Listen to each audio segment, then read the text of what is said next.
is up, guys? So over the weekend I talked about how I needed to start my vlog about music business, telling people about the rudiments of talent management, artist development, and all that. So, and I got a lot of responses. Not so much though, like 23 responses and 14 retweets, including my I retweeted it again. So yeah, so I felt like, wait, let's give it a go. And you are welcome to the very first episode or edition, whatever rocks your boat, first edition of Music Business with George.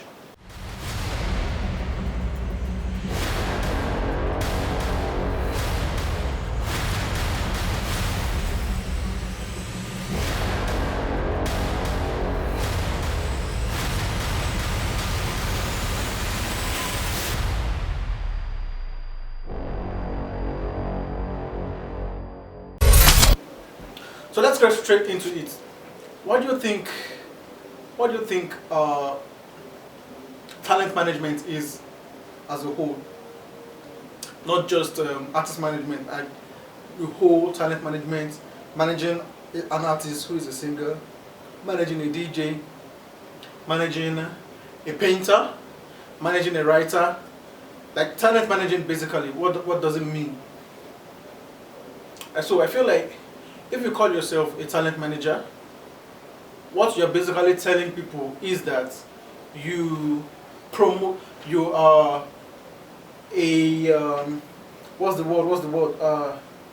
You are a business developer for that talent you're managing. Gone are the days when artist managers or talent managers have to wait for the phone to ring before they get bookings or gigs or endorsements for their artists. Right now, an artist manager or a talent manager is someone who makes that phone ring. Like, he goes out of his way, make sure the phone rings every single day. So it's not just like the person who waits like and holds the phone and yeah, speaking to DJ Clem's manager. No. He's the one that goes out and tells people like, okay, I manage DJ Clem. DJ Clem is this, is that. He's a veteran producer. He's someone who produced for Wizkid, produced for Yemi Alade, produced for so, and then you keep telling people what your talents can do for their brand negotiation. So artist management is not just talent management. Sorry, is not just waiting for the phone to ring. An artist manager, a talent manager is basically a business developer. He develops business opportunities for his talents. He develops opportunities, basically all opportunities for his talents, to make sure that the talents I'm sweating. I have to turn off the fan so that the noise will not stop you from hearing what I'm saying. But then it's all good. I'm sweating.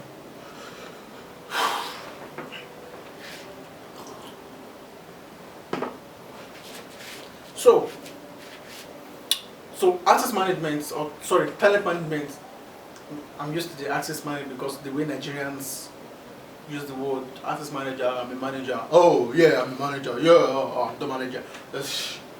Talent management is divided into different how will I put it now? Different departments. Yeah, it's complex.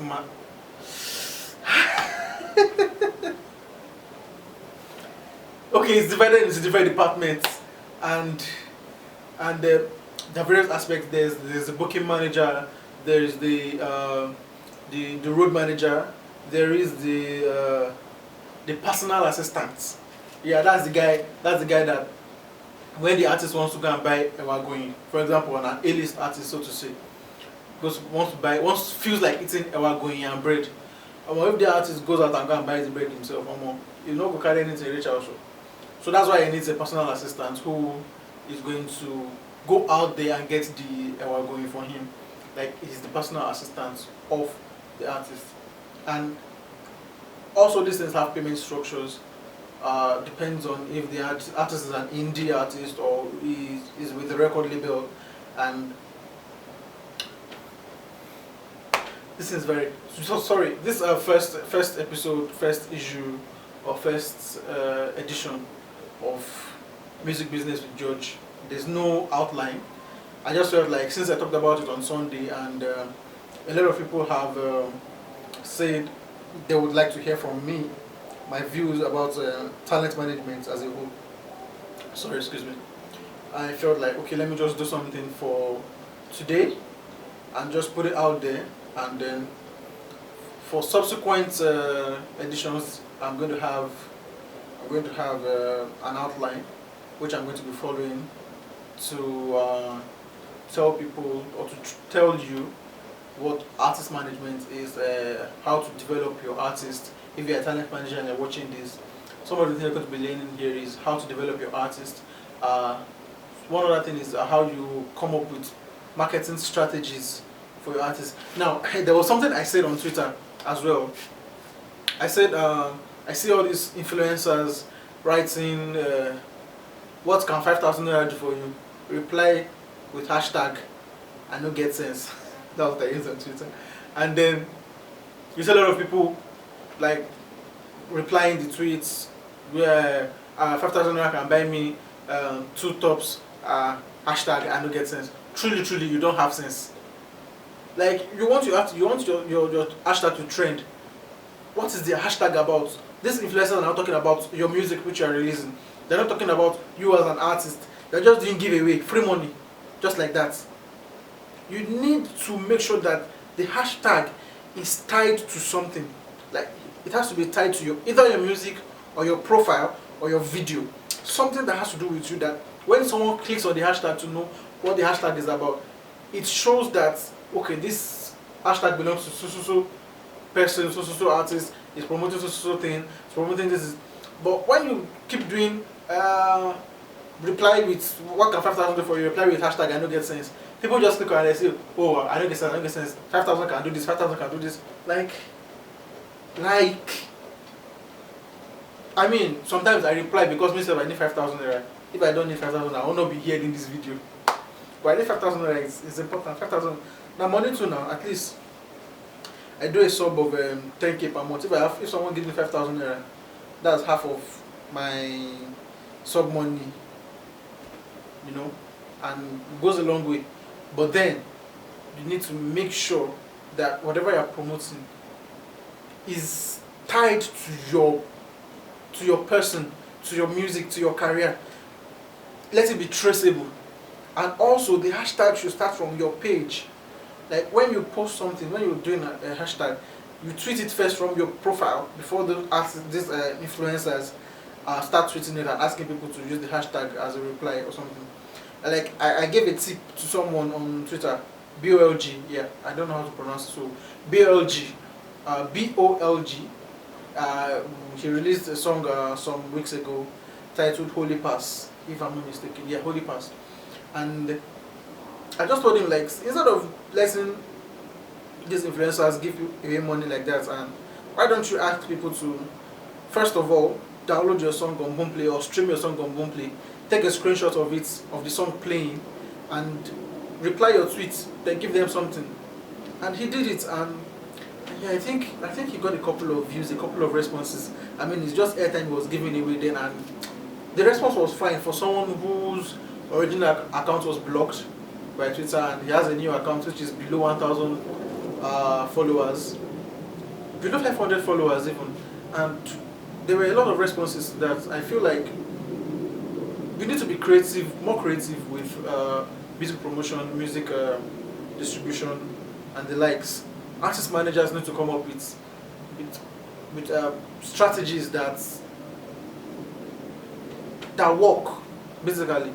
So you can't use a strategy that works for a Banky W and use that same strategy for for an Olamide, so to say. There are two different kind of artists. Their strategy should be tailored to their kind of audience.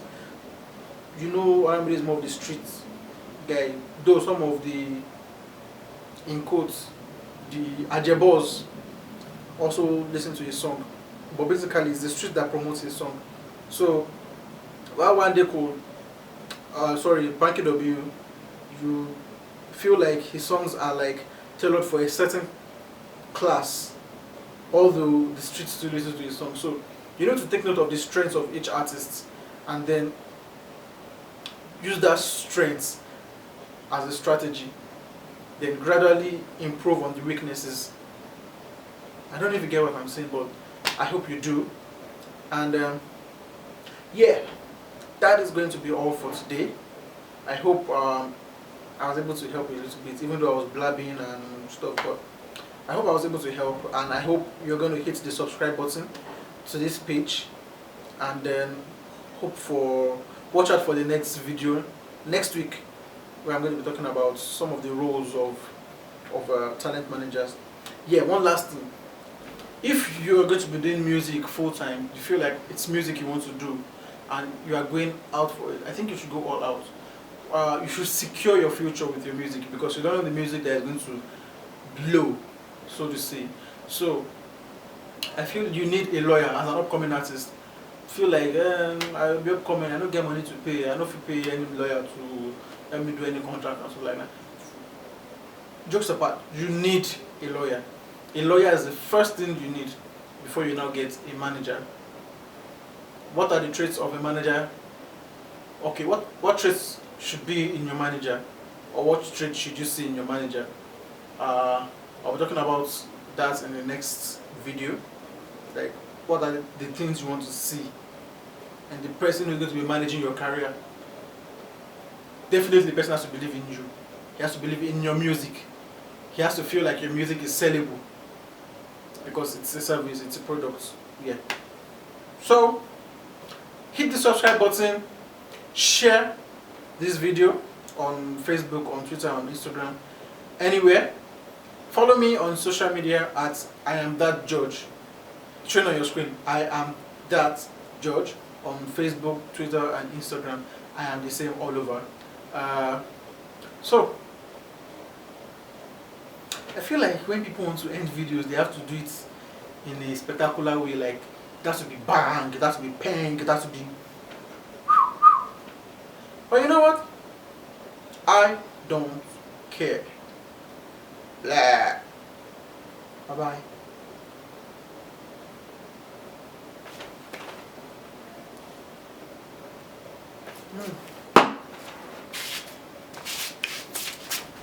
Yes. This is water. Water. Water. Yeah, water. This is water. Not cognac or cognac or cognac. Cognac. Whatever. It's water.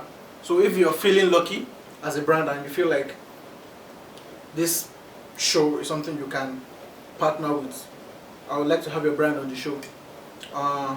If you are an artist and you want your song to like play on the show as well, yeah, you can send me an email.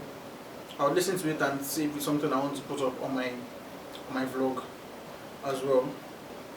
And yeah, let me talk about Beatcamp. Beatcamp by DJ Clem. I'm sure you all know who DJ Clem is by now. If you are following me on social media, because I've tweeted about it a lot. I've been shouting about DJ Clem, and Beatcamp is something he has had in mind for like 10 years roughly. It's a dream he had. You can see it's a music production masterclass, and we had the first edition in Ibadan. I mean, that is where his career began as a producer in Ibadan, and it was amazing. It was fun. We trained a lot of people, a few people, about 10 people, how to like progress in their music production career, how to secure their future, and all that. And we are going to other states. We are going to go to other cities. We've not announced a new city, so you have the chance of putting your city on the map. So what you need to do to put your city on the map is visit www.beatcamp.com.ng and fill the form, put your city, and your city might be next. Don't forget, Beatcamp with DJ Clem. Thank you very much for coming to the show today. Thank you very much for listening. can't see myself. Okay. Thank you very much for listening. I am that George. See you next week. Bye bye.